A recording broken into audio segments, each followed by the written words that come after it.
Hi everyone, in front of me I've got POCO F5 and let me share with you how to set the camera timer on this device.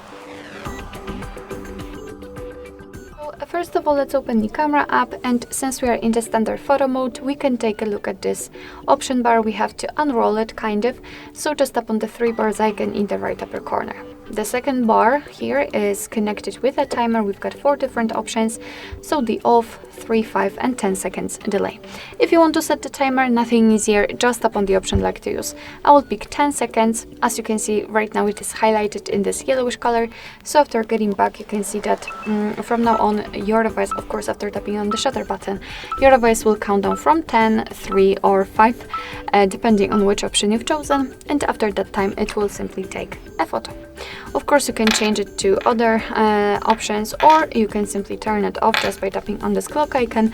It will be highlighted in this grayish color, and after getting back your device will take photos right after touching the shutter button. Alright, so that will be all. Thank you so much for watching. I hope that this video was helpful, and if it was, please hit the subscribe button and leave the thumbs up.